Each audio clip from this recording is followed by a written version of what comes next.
നമ്മൾ ഇന്നലെയൊക്കെ കേട്ടിരുന്ന ഈ സഹോദര സഹോദരി ബന്ധത്തിലെ സങ്കീർണതകൾ, അതിൽ ഈ അമ്മാവനുള്ള എന്തോ പ്രത്യേക താല്പര്യം, അതിനെ തുടർന്ന് കുഞ്ഞിനെ കൊല്ലുക എന്ന മോട്ടീവിൽ നിന്ന് ഈ പറയുന്ന ഒരുപക്ഷെ അന്ധവിശ്വാസ ആംഗിളിലേക്കൊക്കെ അന്വേഷണം മാറി തുടങ്ങുന്നു എന്ന് പറയാനായോ ഷഫീദ്?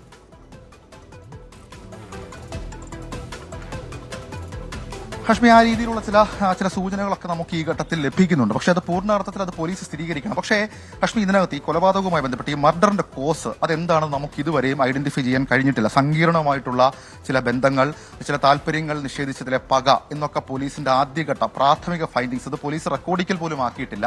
അങ്ങനെയൊക്കെ ചില സംശയങ്ങൾ പോലീസിനെ സംബന്ധിച്ചിട്ടുണ്ടെങ്കിൽ പോലും അതല്ല പോലീസ് സംശയിക്കുന്ന ഒരു തേർഡ് പേഴ്സൺ ഇന്റർഫിയറൻസ് ആണ്.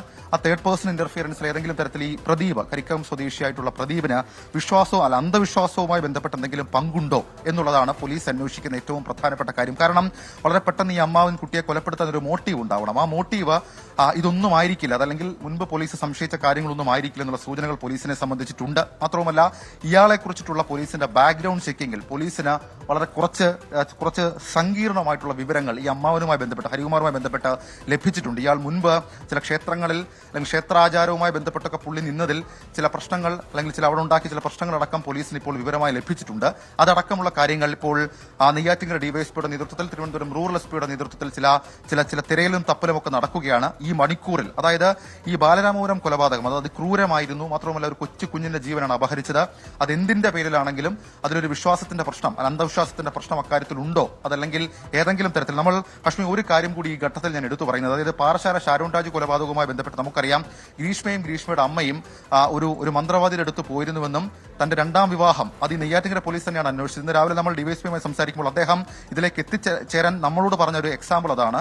അതായത് ഗ്രീഷ്മയും അമ്മയും അമ്മ സിന്ധുവും ഒക്കെ അവർ ഈ ചില അന്ധവിശ്വാസത്തിന്റെ ഭാഗമായി ചില മന്ത്രവാദിയെ കാണുകയും ഗ്രീഷ്മയുടെ ആദ്യ വിവാഹം നിലനിൽക്കില്ല എന്നൊക്കെ പറയുകയും ഒക്കെ ചെയ്തു. അങ്ങനെയാണ് പിന്നീട് ആ കൊലപാതകത്തിലേക്കൊക്കെ പോയെന്ന് അന്ന് പോലീസും പറഞ്ഞത്. ആ രീതിയിലുള്ള ഏതെങ്കിലും തരത്തിലുള്ള അന്ധവിശ്വാസത്തിന്റെ ഭാഗമായിട്ടുള്ള ഇന്റർഫിയറൻസ് ഈ വിഷയത്തിൽ ഉണ്ടായിട്ടുണ്ടോ എന്നുള്ളത് പോലീസ് ഗൗരവമായി തന്നെ അന്വേഷിക്കുന്നുണ്ട്. അതാണോ കൊലപാതകത്തിന് കാരണം ഈ സാമ്പത്തിക അഭിവൃദ്ധി ആ കുടുംബത്തിന്റെ, അതായത് കൊല്ലപ്പെട്ട കുട്ടിയുടെ കുടുംബവുമായി ബന്ധപ്പെട്ട് ചില സാമ്പത്തിക പ്രശ്നങ്ങൾ ഉണ്ടായിരുന്നു.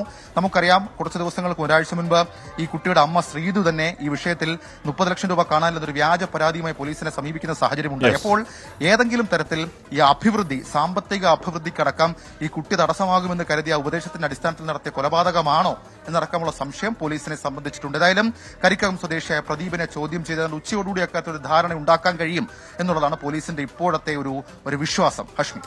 ഓക്കെ, ഷഫീദ് റാവുത്തറാണ് ആ വാർത്തയുടെ വിവരങ്ങൾ നൽകിയത്. അതിലൊരു ടേൺ സംഭവിക്കുന്നു, ഒരു വഴിത്തിരിവ് സംഭവിക്കുന്നു. ആ വഴിത്തിരിവ് ഇത്തരത്തിലൊരു പൂജാരിയെ കസ്റ്റഡിയിലെടുത്ത് പോലീസ് ചോദ്യം ചെയ്യുകയാണ്. ഏതെങ്കിലും തരത്തിൽ ഈ അന്ധവിശ്വാസവുമായി ബന്ധപ്പെട്ട ചില വിശ്വാസങ്ങളുമായി ബന്ധപ്പെട്ട കാര്യങ്ങളൊക്കെ കുഞ്ഞിൻ്റെ കൊലപാതകത്തിലേക്ക് എത്തിച്ചിട്ടുണ്ടോ എന്ന കാര്യം പോലീസ് പരിശോധിക്കുകയാണ്. എല്ലാ പോസിബിലിറ്റിയും പോലീസ് പരിശോധിക്കുന്നു. അതിനുശേഷം ക്ലാരിറ്റിയോടെ മാധ്യമങ്ങളോട് സംസാരിക്കാമെന്നുള്ളതാണ് പോലീസിൻ്റെ വെർഷൻ. നമുക്ക് കാത്തിരിക്കാം.